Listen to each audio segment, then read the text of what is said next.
기도드리겠습니다.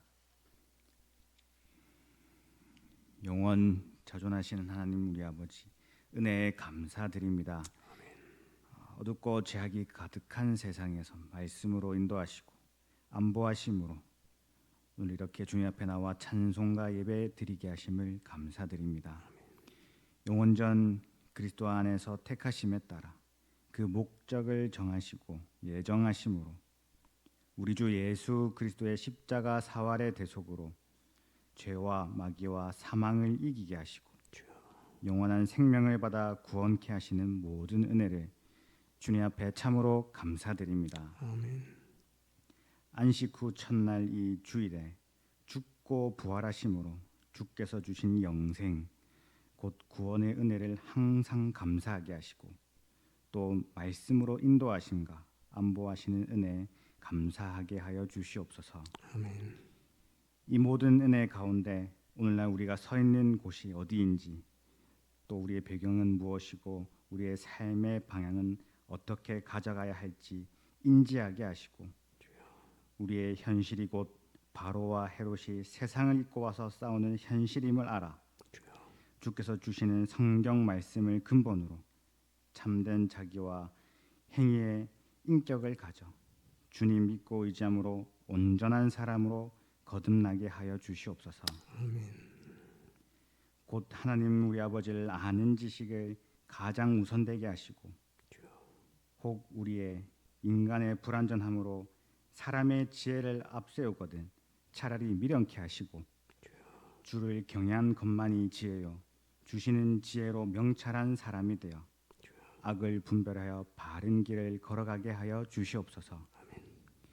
예배의 시종을 주께서 주관하시고 말씀 전하시는 조사님의 영육에 강건함을 더하시고 공예와 교회에 충성된 주님의 종으로 주께서 기뻐하신 뜻대로 목사 안수를 허락하시고 은혜 더하여 주시옵소서.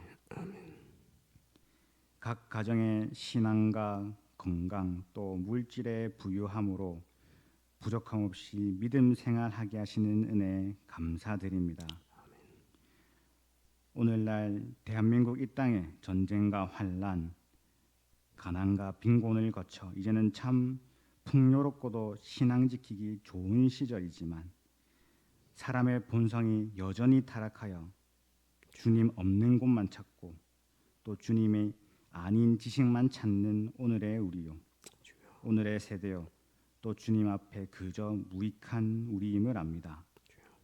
주께서 말씀 주실 때 건강 주실 때 또 물질 주실 때 오늘날 마귀와 직접 싸우고 있는 이 현실과 형편 위치를 바로 알아 지금 이 시간 이 예배의 시간에 보고 듣고 믿고 깨달아 인정하고 행하는 것이 곧 주님 재림할 때 영원 무궁 세계에서의 우리 모습임을 확신하여 참된 진리와 믿음으로 우리의 자체 성화 영화 구원과 교회 건설 구원을 믿음으로 이뤄가게 하여 주시옵소서. 아멘. 성령의 충만함을 더하여 주시옵소서. 이 모든 말씀 우리 주 예수 그리스도 이름으로 간절히 기도드리옵나이다. 아멘. 감사합니다. 하나님 말씀 누가복음 16장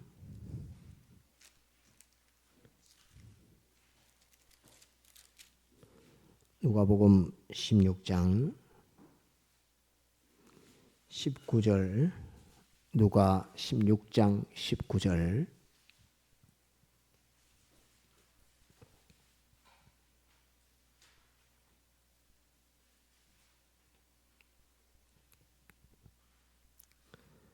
봉독합니다. 누가복음 16장 19절 한 부자가 있어 자색 옷과 고운 베옷을 입고 날마다 호화로이 연락하는데 나사로라 이름한 한 거지가 흔대를 앓으며 그 부자의 대문에 누워 부자의 상에서 떨어지는 것으로 배불리려 하매 심지어 개들이 와서 그 헌대를 핥더라.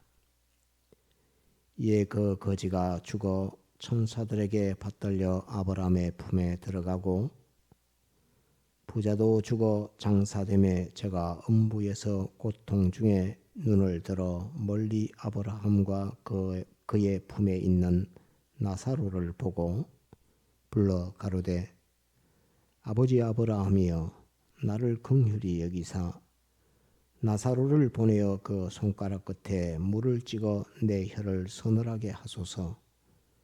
내가 이 불꽃 가운데서 고민하나이다.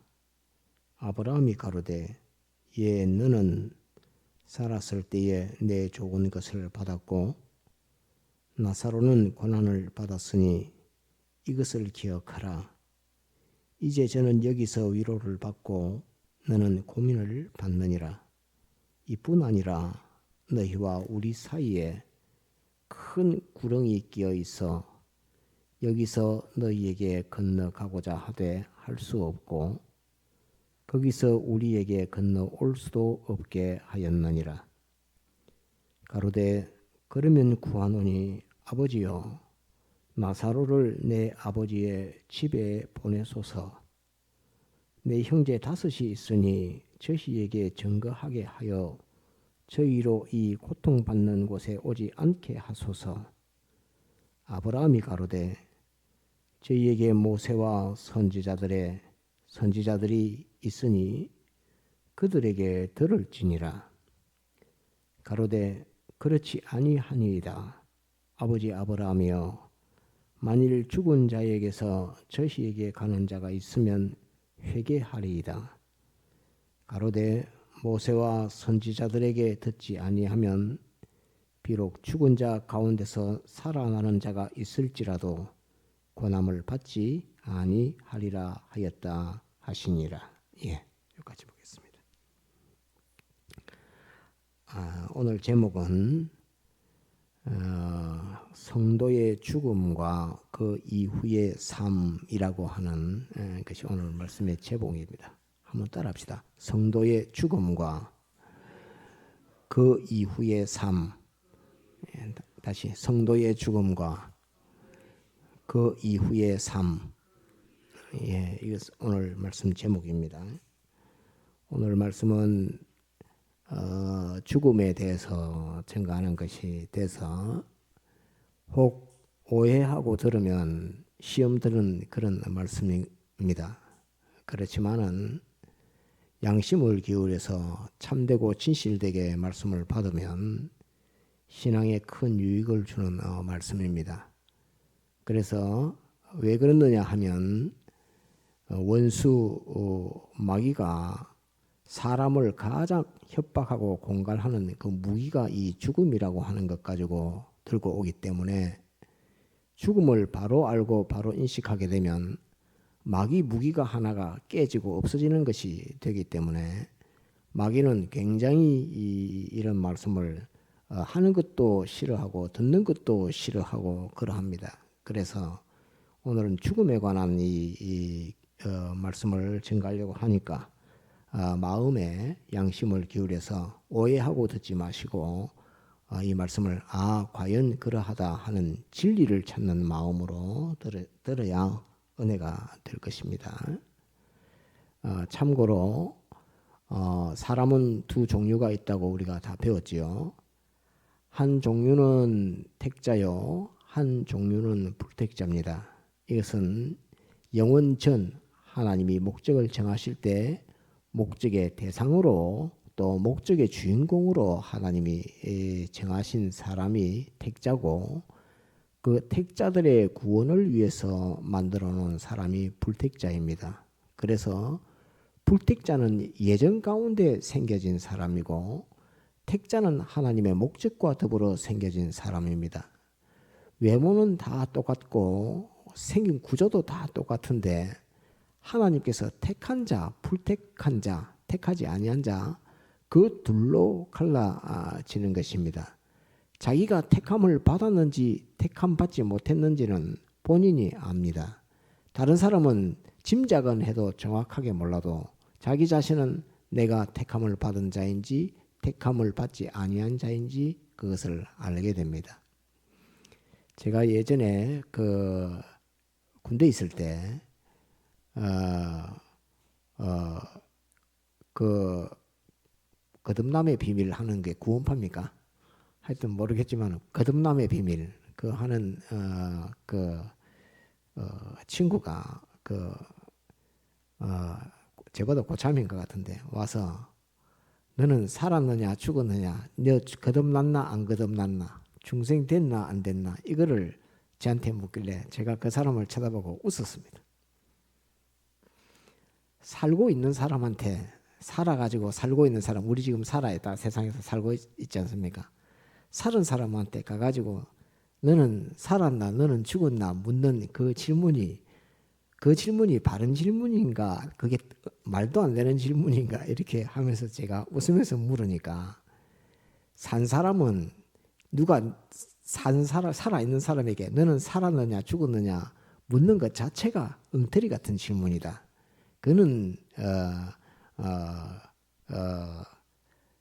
중생되지 아니한 살지 아니한 사람 산 것이 뭔지 모르는 사람이 하는 말이지 중생돼서 거듭난 사람은 내가 거듭났는지 거듭나지 않았는지를 알게 된다. 그건 다 아는 것이다.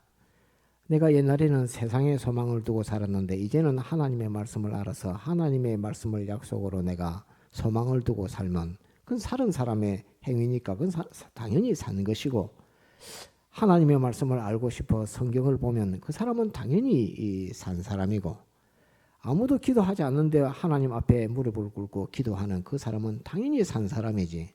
산 사람이 산 사람 행동하면 산 사람이지. 산 사람한테 네가 살았나 죽었나 묻는 그 자체가 네가 살지를 못해서 그렇다. 네가 산 것이 무엇인지를 모르기 때문에 그렇다라고 이렇게 답했던 적이 있습니다. 이 답은 정확한 답입니다. 택자인지 불택자인지 다른 사람은 몰라도 자기 자신은 압니다. 왜? 내가 사람에게 소망두지 않고 세상에게 소망두지 않고 어쩐지 사람에게 소망두고 세상에 소망두고 살아보니까 마음이 끄림직해.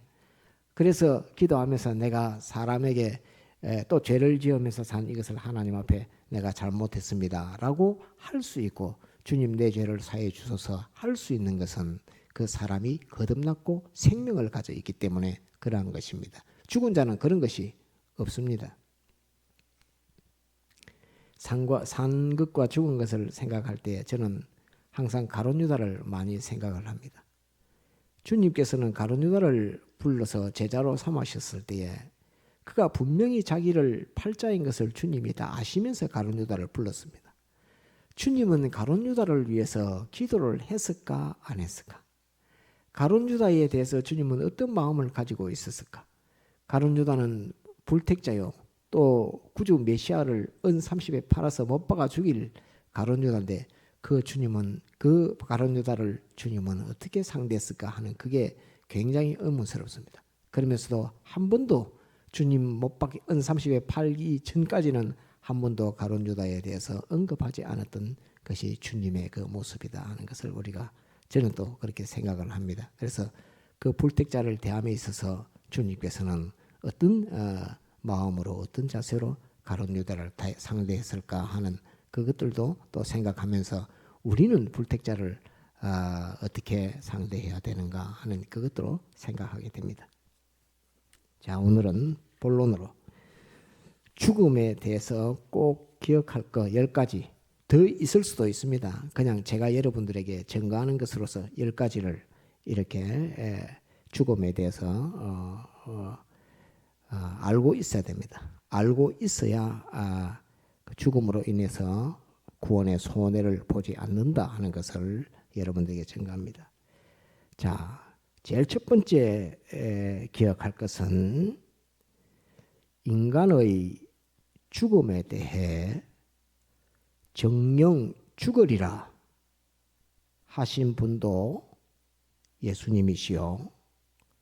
친히 사람 되어 오셔서 죽으시고 부활까지 하신 분이 예수님이십니다.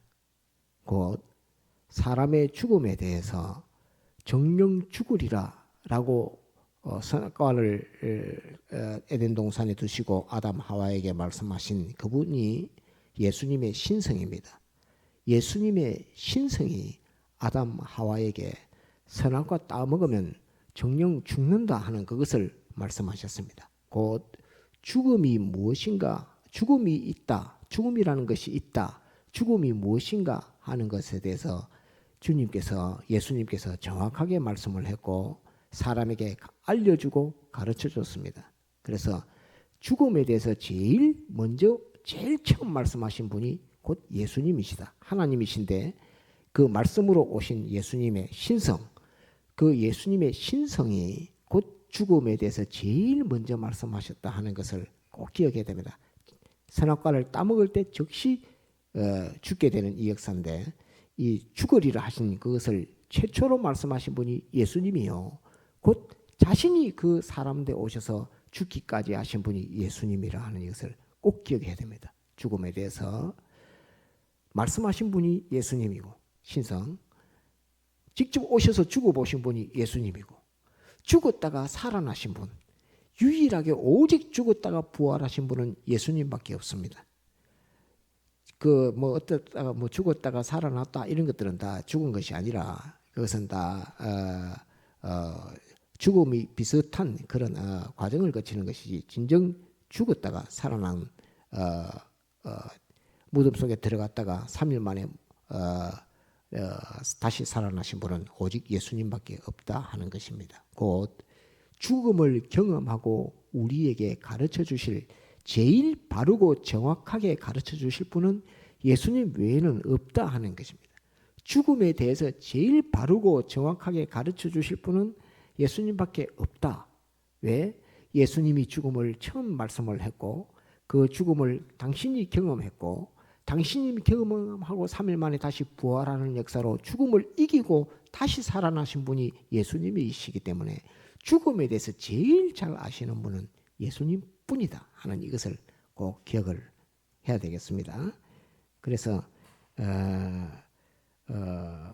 창세기 2장 17절에 내가 먹는 날에는 정령 죽으리라 하신 분이 예수님이요. 또 요한복음 20장에도 살아나신 분, 마태복음 28장에도 죽었다가 3일 만에 다시 살아나셨다라고 기록된 것으로서 죽음 이후의 부활을 경험하신 분은 예수님밖에 없다. 이거를 꼭 기억을 해야 됩니다. 두 번째 기억할 것은 죽음은 세상에서의 삶의 종결이며 낙원에서의 삶의 시작입니다. 이거는 택함받은 구속받은 성도들에 대해서만 정해지는 것입니다. 기준입니다. 죽음은 세상 삶의 종결이며 낙원의 삶의 시작이다 하는 이것을 꼭 기억해야 됩니다.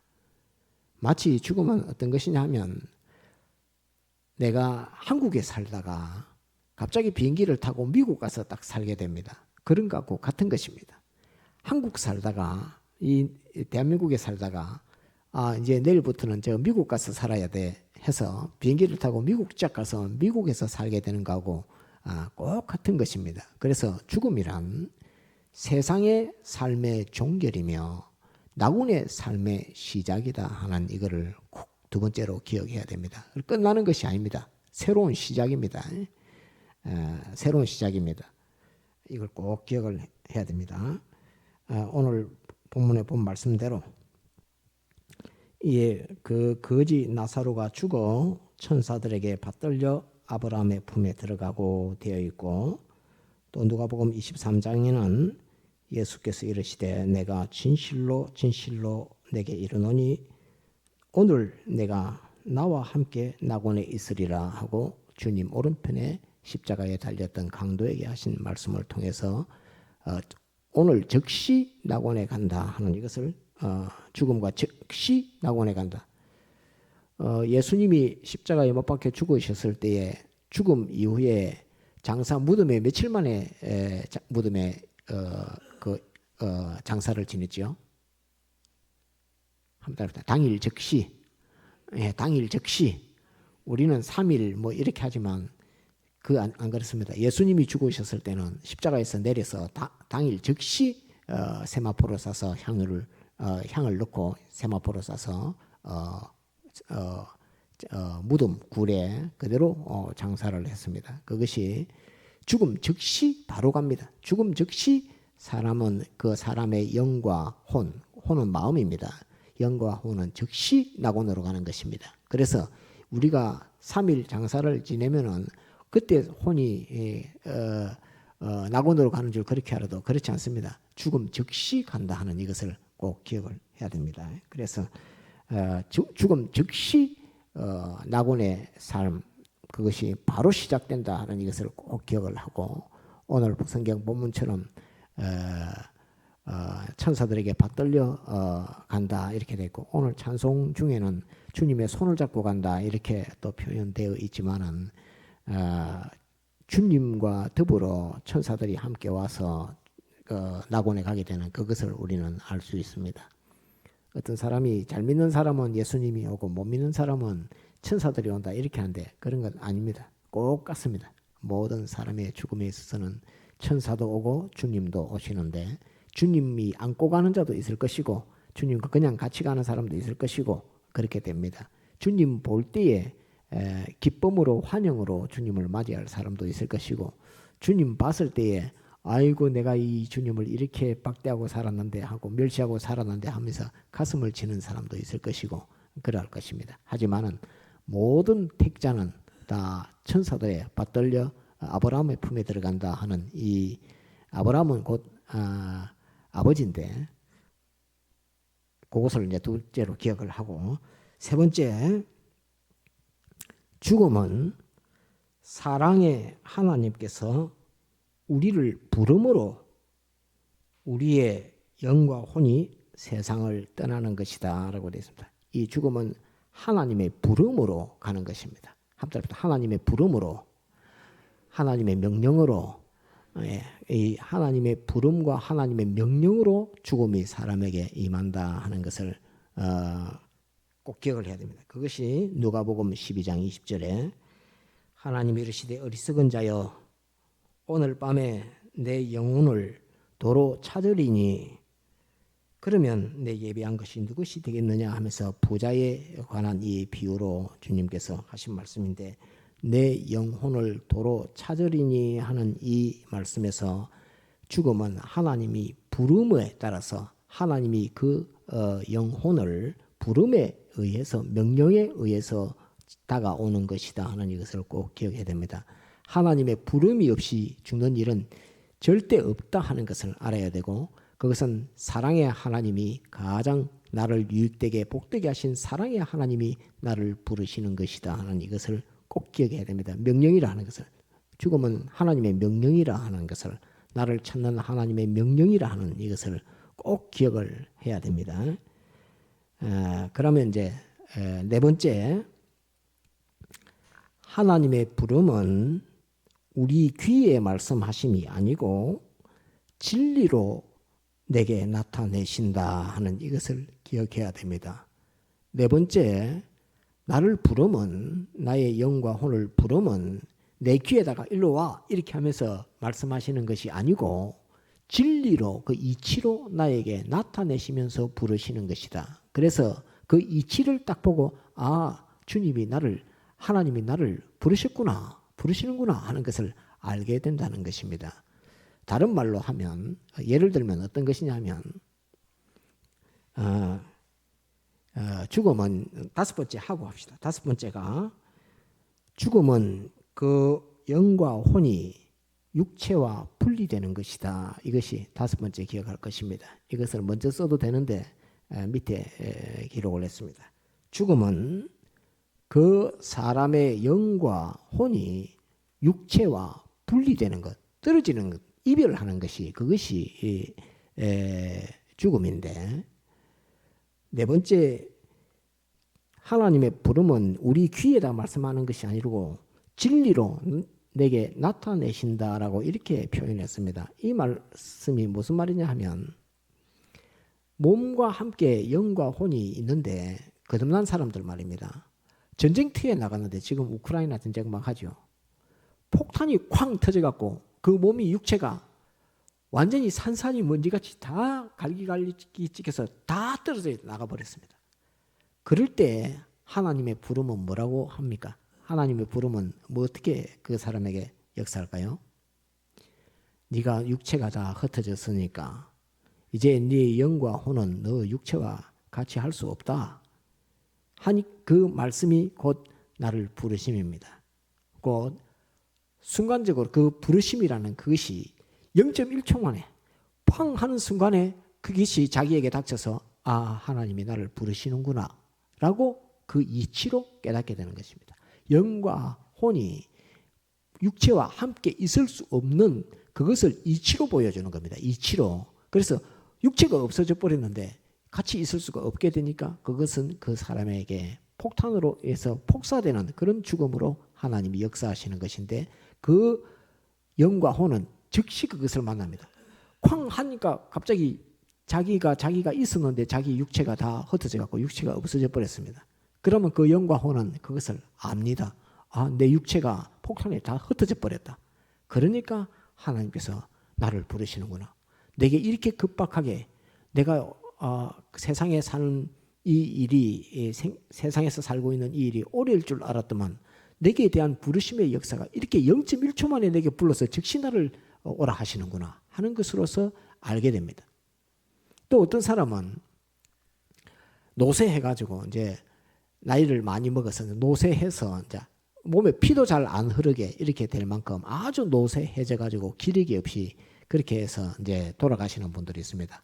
그래서 그럴 때에는 그 혼이 마음과 혼과 영이 그 육체를 볼 때에 아, 내 육체가 지금은 기력을 전혀 쓸 수가 없게 됐다.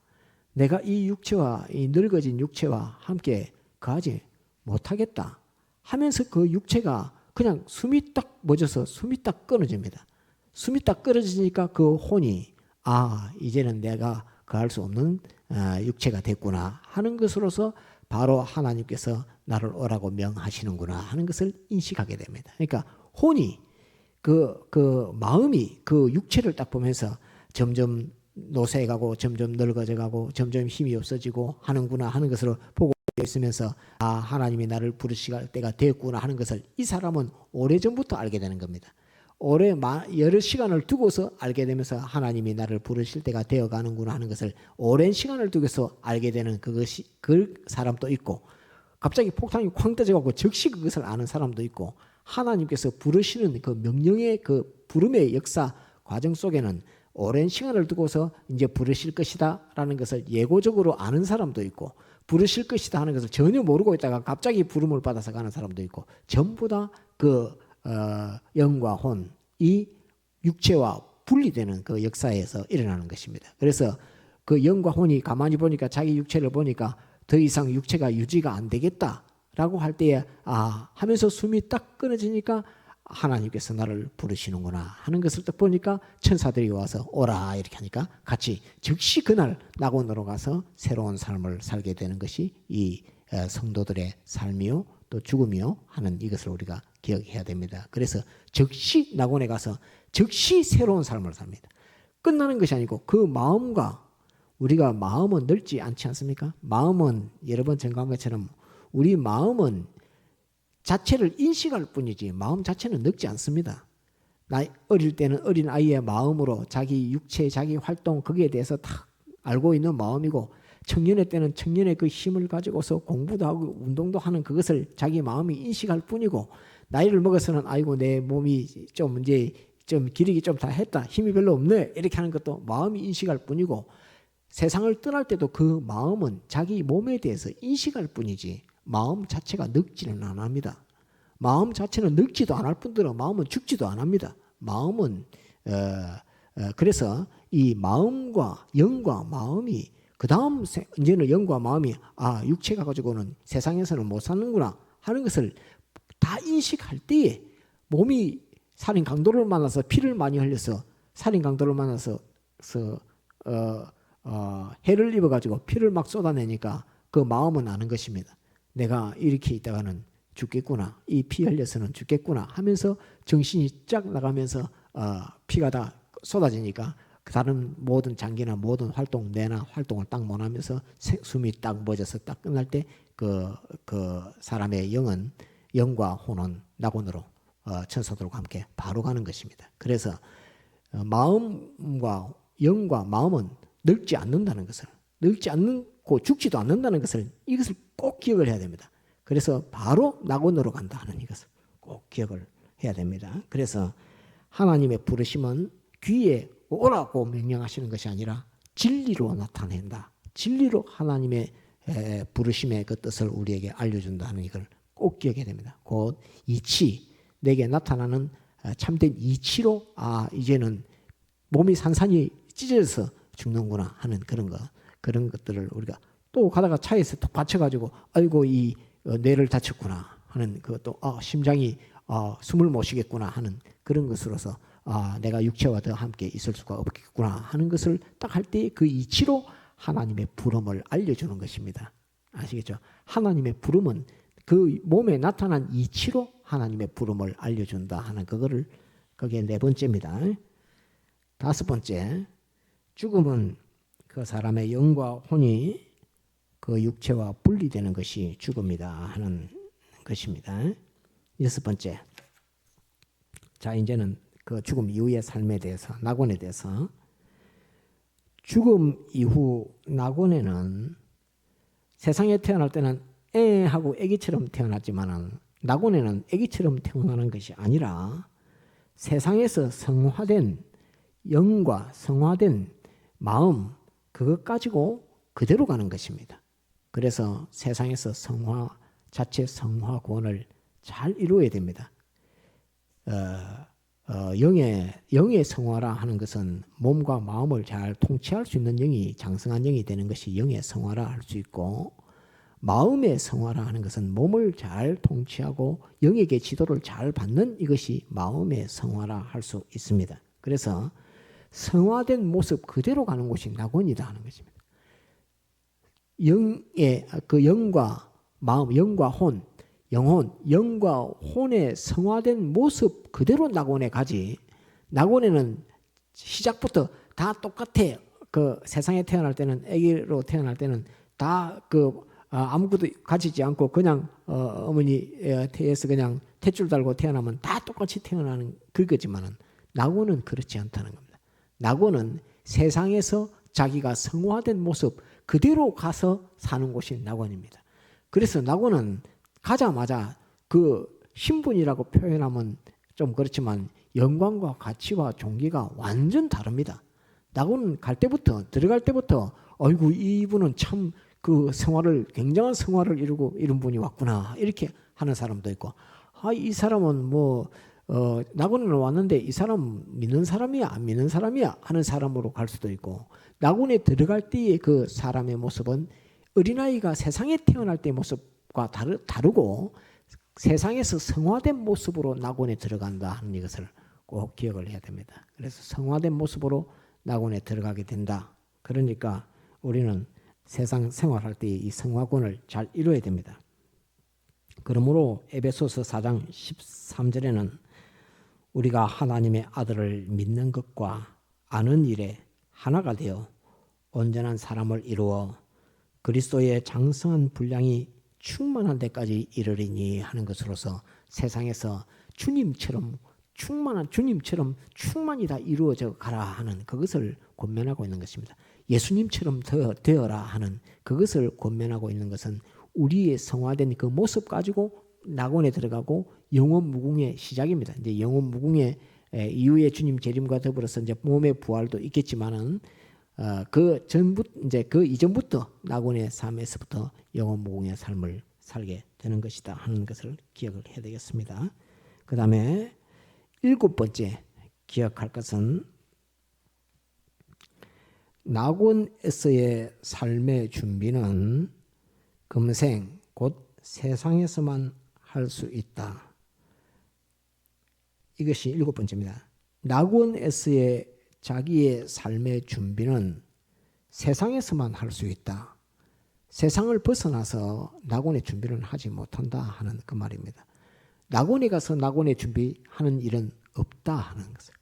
낙원 가서 낙원의 준비를 살 준비를 하지 못한다 하는 이것이 죽음에 대해서 또 죽음 이후의 삶, 낙원의 삶에 대해서 증가하는 것입니다. 그래서 낙원의 삶의 준비는 세상에서만 한다.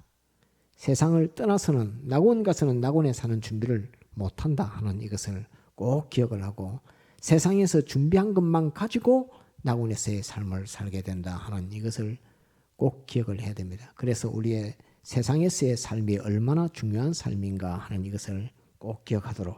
그래서 우리는 예수 그리스도의 대속을 기념하는 생활, 또 진리와 영감의 인도에 순종하는 생활, 이거를 포기하지 않고 끝까지 걸어가야 됩니다.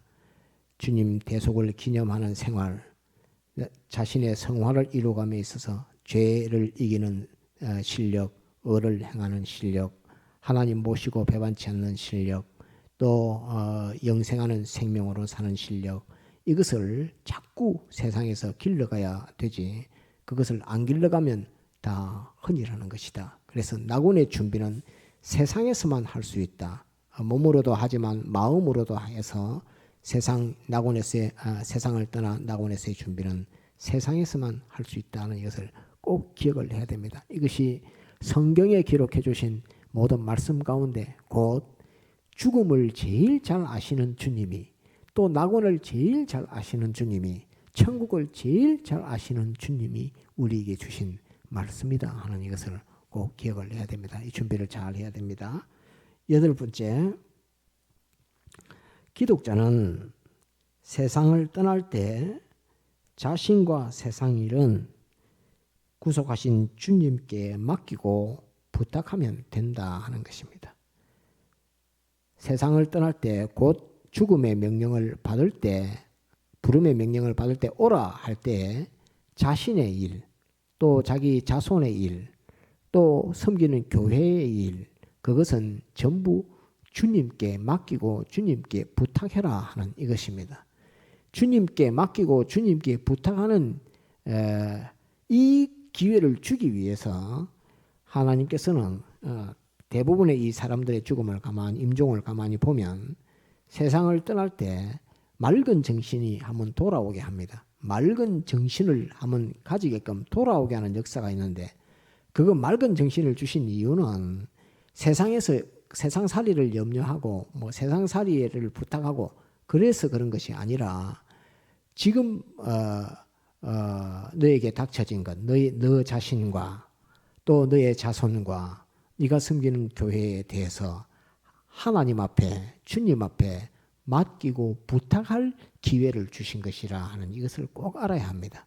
그러니까 임종시에 맑은 정신을 하나님이 꼭 한번 주시는데, 맑은 정신을 주실 때는, 그것은 병중에 있더라도 주실 때는 그 이유는 나와 내 자손과 더불어서 내가 섬기는 교회까지 하나님 앞에, 주님 앞에 맡기고 부탁하는 기회를 주신 것이다 하는 이것을 기억해야 합니다. 그래서 꼭 사람에게는 주님 앞에 맡길 수 있는, 주님 앞에 부탁하는 그 기회를, 하나님은 공평하신 하나님이기 때문에 기회를 주신다. 그 주실 때에 아이고 이 세상을 두고 어떻게 갈고, 그거 무슨 어디서 나온 생각입니까?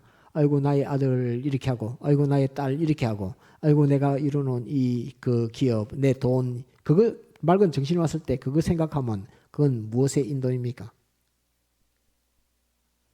그렇죠. 100점입니다. 정과 욕의 인도. 예, 죽는 마지막 때까지도 정과 욕의 인도를 따라서는 안 된다는 말입니다. 육체의 소욕, 그거를 가지고 정과 욕의 인도를 따르라고 하나님이 마지막 때에 맑은 정신을 주시는 것이 아니라는 말입니다. 주님 앞에, 하나님 앞에 전부 다 맡기고 부탁하는 기회로 그 시간을 주신 것이다 하는 것을 꼭 기억을 해서 평소에 기도할 때에 주님, 나는 주님께서 맑은 총명지혜를 줄 때에 모든 것을 주님 앞에 맡길 수 있는 이런 지혜를 주소서. 그런 지혜를 주십시오. 그런 명철을 주십시오 하는 그런 기도를 평소에 해야 됩니다. 주님 내게 마지막 한 번 말하라고 할 때에 마지막 한 번 기회를 주실 때 내가 무슨 기도를 하겠습니까? 주님이 일생 살게 하신 것에 대해서 감사할 수 있게 해주시고 남겨두고 가는 모든 것에 대해서 주님께 부탁할 수 있는 이 기회를 나에게 주셔서 이 기도를 할 수 있는 그런 내 자신이 되게 해 주소서라고 이렇게 평소에 그런 것도 때때로 생각하면서 하나님 앞에 기도할 때에 그럴 때에 그 현실이 딱 닥칠 때에 모든 것을 주님 앞에 맡기고 부탁하고 또 감사하고 또 영광 돌리고 그렇게 하고 그 마음이 마지막에 그렇게 딱 정리하고 그 마음이 딱 천사들을 만났을 때 그 마음은 그 마음은 얼마나 천사들 앞에서 당당하며 내가 주님 앞에 다 맡겼다 라고 주님 앞에 감사했다 라고 천사들 앞에서 주님 앞에서 설 수 있겠습니까?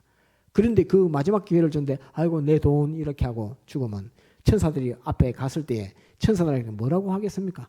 너는 그밖에 천사들이 너는 그 말밖에 할 말이 없더나 마지막 말에서 그 말밖에 할 말이 없더나 이렇게 할 때 얼마나 창피스럽겠습니까? 그러니까 우리가 마지막 주님이 정신을 주셔서 주님 앞에 마지막 부탁을 할 때도 주님 앞에 감사 찬송 또 나와 내 자손과 내가 섬기는 몸된 교회를 주님 앞에 부탁하고 맡기는 일들이 너무 중요한 것이다 하는 이것을 죽음을 앞에 우리가 배워두면서 꼭 기억을 해야 되는 것입니다. 그래서 주님께서도 누가복음 23장 46절에 보면 예수께서 큰 소리로 불러 가라사대 아버지여 내 영혼을 아버지 손에 부탁하나이다 하고 이 말씀을 하신 후 운명하시다라고 이렇게 되어 있습니다. 주님도 못 박혀 죽으실 때에 내 영혼을 아버지 손에 부탁하나이다 라고 이렇게 하고 돌아가셨다는 것을 기억하고 또 스데반이 순교할 때도 사도행전 7장 59절에 저희가 스데반을 돌로 치니까 이제 정신 하나도 없죠. 돌에 맞아서 기절하는 거죠. 돌에 맞아서 기절할 정도인데 거기서 하나님께서 마지막으로 딱 총명을 줘서 딱 맑은 정신을 딱 주시니까 부러지져 가로되 주 예수여 내 영혼을 받으시옵소서 하고 이렇게 되어 있습니다. 그래서 돌에 맞아서 정신없어 기절할 정도이지만 그때도 하나님께서 마지막으로 하나님 앞에 부탁할 기회를 줄 때에 맑은 정신을 줄 때에 스데반은 부르짖어 가로되 내 영혼을 주 예수여 내 영혼을 받으시옵소서 이렇게 말하면서 자기가 하나님 앞에 순교하게 된 이 기쁨과 감사 찬송 영광을 주님 앞에 돌렸다 하는 이것을 말씀을 하고 있는 것입니다.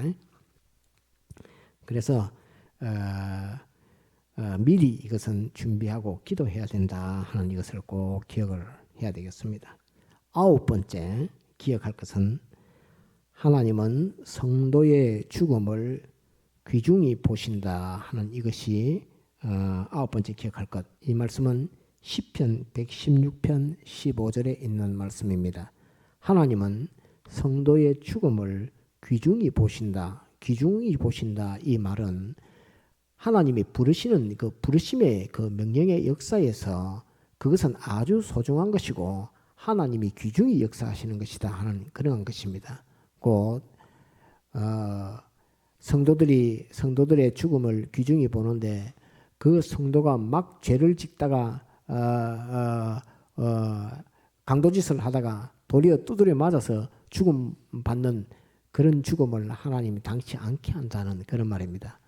하나님의 아들들 성도들의 죽음을 하나님은 귀중히 봐서 하나님 앞에 성결해지고 병을 주시든 또는 어떤 전쟁터에 나가든 어떤 과정과 절차를 거치더라도 성도의 죽음은 하나님이 귀중히 보기 때문에 그냥 개죽음 같은 그런 죽음을 당하지 않고 모두가 다 하나님 앞에 영광을 돌리고 하나님 앞에 가치 있는 죽음으로 세상을 마치게끔 하나님은 성도들의 죽음을 귀중히 보신다. 어떻게 네가 마지막을 마치는가 하는 그것을 하나님은 아주 중요하게 본다는 말입니다.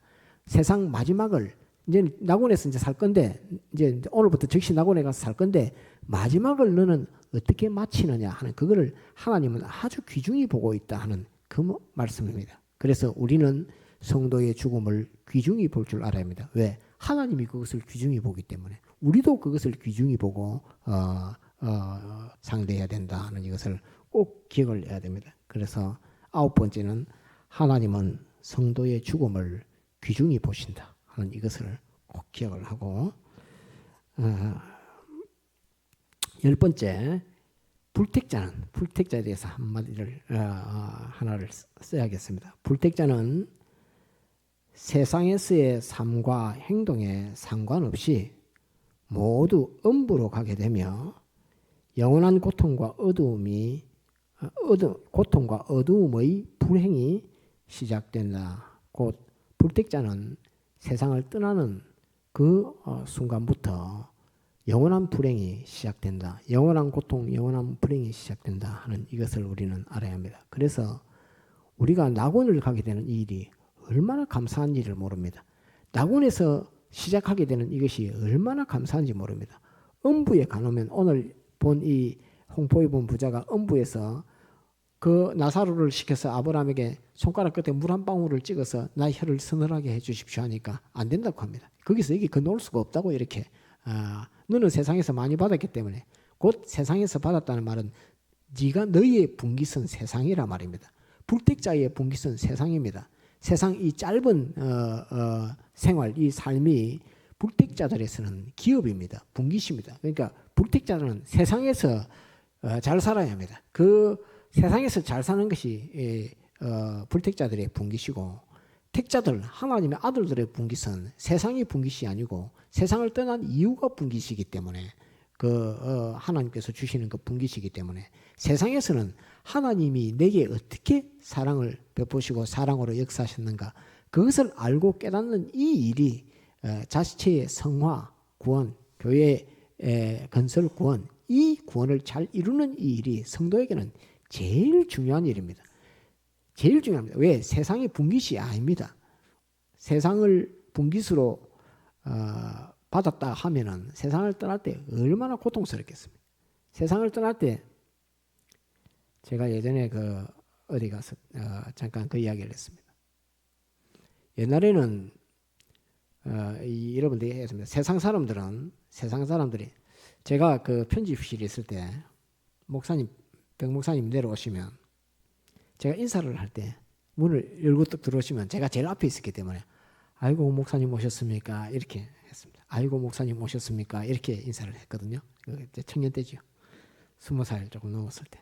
아이고 목사님 오셨습니까? 이렇게 하니까 백 목사님이 며칠 있다가 그 편집실장이 이제 이민영 조사님인데 이민영 조사님한테 왜 그 앞에 문 앞에 있어서 내가 들어가면 꼭 인사하는 애는 왜 나한테 인사를 할 때 왜 아이고 오셨습니까? 왜 자꾸 아이고 오냐고 그렇게 그 인사를 아이고 목사님 오셨습니까? 그렇게 인사를 하지 말고 그 말씀을 하길래 저는 그 의미를 잘 몰랐는데 아이고 하는 것이 그게 이제 곡할 때 하는 소리 같아서 아마 그러셨는가 이런 생각이 들었습니다. 그러면서도 그 목사님 순교하시는 그거를 또 저에게 또 하나님이 의미를 두시려고 또 그런 인사를 그렇게 했었는가 하는 그 생각도 들고 이렇게 합니다. 그랬는데 예전에 옛날에는 그 연속곡 같은 거 보면 나오죠. TV 같은 거, 영화 같은 거 보면 아주 기와집 아주 그 큰 부자의 그 집에 어떤 양반이 살다가 죽으면 그 양반을 이제 상여에 메고 나가죠. 상여에 딱 메고 이제 죽으면 이제 상여에 메고 나갑니다. 그러면 제 이름은 그 직책은 뭔가 모르겠지만 종땡땡 치는 사람입니다. 종땡땡 치면서 이제 가면 언제 오나 이런 사람 있죠. 땡땡 치면서. 그런데 아주 부잣집에 가면 그 종땡땡 치면 그 사람이 계속 곡만 하고 발걸음을 떼서 그 묘지 있잖아요. 그 묘지로 안 갑니다. 안 가고 그 앞에서 계속 땡땡 종만 치고 이러면서 막 그 곡소리만 계속 합니다. 왜 그랬느냐 하면 사람이 일반 사람들은 돈을 안 줘서 빨리 장지로 안 간다 이런 생각하지만 그게 아닙니다. 죽은 사람의 심정, 망자의 그 심정을 딱 생각하니까 이 많은 재산을 두고 땅속에 묻혀서 이거를 더 이상 누리지도 못하고 땅속에 묻힐 그거를 생각을 해보니까 너무 가슴이 아픈 겁니다. 차마 이거를 두고 이루어놓은 재산을 두고 집을 두고 못 가겠다 하는 그러한 심정, 그게 세상 사람들의 분깃입니다.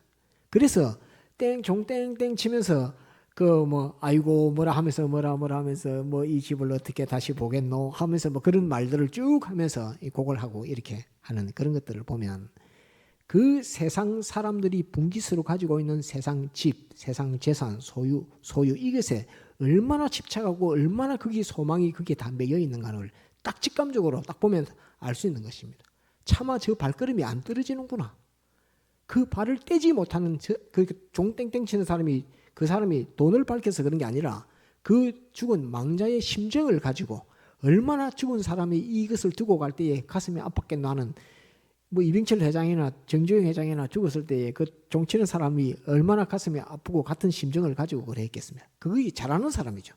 그거 장사를 잘하는 사람입니다. 그 상여가 가지를 안 하고 이렇게 그 문 앞에 서가지고 종땡땡 치고 있는 그거를 가만히 오래전에 그것을 한번 봤을 때에 저 심정이 그 재산을 다 두고 가는 죽은 불택자, 죽은 사람의 그 심정을 나타내기 때문에 발걸음을 못 떼는 것이다. 이렇게 생각을 하고, 이만큼 사람은 자기가 이뤄놓은 것, 자기가 가진 것에 대한 불택자들, 세상 소망을 둔 소망이 얼마나 강하다는 그거를 직접 알 수 있고, 그것을 다른 사람들도 세상을 살아본 사람들은 느낄 수 있다. 그래서 저 발걸음을 떼지 못하고 있는 것이라는 것을 느낄 수가 이렇게 있었습니다.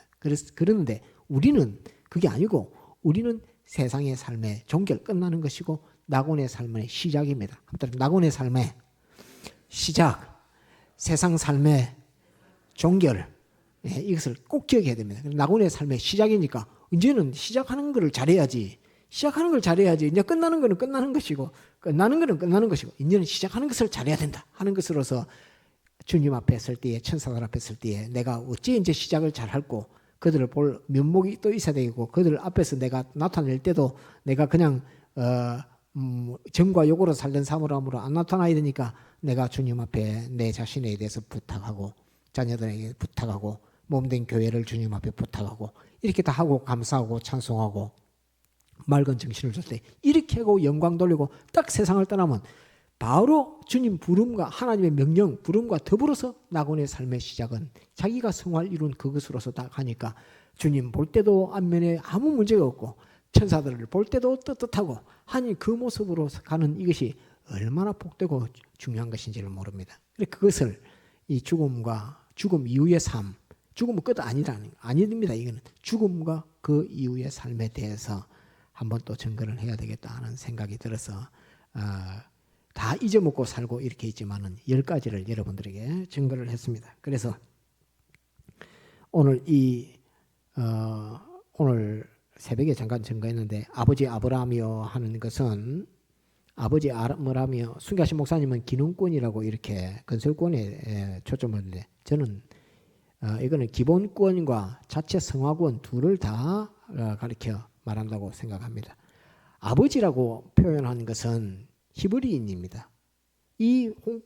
지금 누구에게 말하고 있느냐면 유대인들에게 주님께서 가르치는 것입니다. 모든 유대인들이 다 아브라함을 아버지로 알고 있습니다. 아버지로 알고 있습니다. 쉽게 말하면 오늘의 교회 오는 많은 사람들이 있습니다. 다 교회 오는 많은 사람들이 떡 갔는데 어떤 사람은 음부로 가고 어떤 사람은 낙원으로 가는데 불택자는 교회 오긴 오는데 교회 온 사람 중에 불택자는 음부로 가는 것입니다. 그러니까 음부로 갔을 때 주님 이렇게 표현할 수 있는 것입니다. 왜? 자기의 몸과 마음의 행동이 세상 살 때에 예수님을 주님으로 불렀거든. 주님으로 불렀는데 불택자라. 그러니까 주님이라 부르는 것입니다. 오늘 이 아버지라고 부르는 것도 불택자인데 저는 그렇게 믿습니다. 불택자인데 평생에 아브라함을 아버지라고 호칭하고 했기 때문에 그 나라 가보니까 진짜 아브라함이 낙원에 가 있는 것을 보고 깜짝 놀라죠. 깜짝 놀라면서 평소에 부르던 아브라함을 아버지라고 부르는 것입니다. 그렇지만 그는 불택자였기 때문에 유대인이라도 불택자였기 때문에 음부에 들어가게 되는 것이다 라고 저는 성경을 그렇게 깨닫습니다. 그래서 이거는 아버지라고 부르던 것은 평소에 그 마음이 세상에 살 때에 연습되고 훈련된 것이기 때문에 아브라함을 보았을 때에 아브라함이 아버지이기 때문에 아버지가 아니라 아버지라고 세상에서 한 번도 생각한 적이 없지만은 입에 익어서 아버지로 인식되는 입에 익어서 있던 그것이 낙원에 가보니까 진짜 아브라함이 있으니까 아버지여 이렇게 부른 것이지 세상에서 삶이 그랬기 때문에 그렇게 부른 것이지 아버지있기 때문에 택자있기 때문에 아버지라고 불렀다고 저는 그렇게 믿지를 않습니다. 그래서 아버지여라고 이렇게 말했지만 곧 예수님 믿는 사람들이 교회에 오지만은 교회에 왔지만은 그 속에는 불택자도 있다 하는 것을 알고 하나님 앞에 주님의 이 십자가 사랑의 대속 그걸 항상 생각하고 진리와 영감의 인도를 따라서 살려고 하는 그 사람의 본성 그것이 내가 택자이다 산 사람이다 죽은 사람이다 하는 것을 결정짓는 것이다 알게 되는 것이다 표시판이다 하는 것을 알고 오늘은 이 죽음에 대해서 또 그 이후의 삶 한번 죽음과 그 이후의 삶 다시 죽음과 그 이후의 삶 초점을 죽음에다 두면 안 되고 어디다가 둬야 된다고요? 그 이후의 삶 다시 한번 그 이후의 삶 삶에다가 초점을 두고 오늘 말씀을 잘 깨닫도록 그렇게 해야 되겠습니다. 다 같이 통성으로 기도하시겠습니다.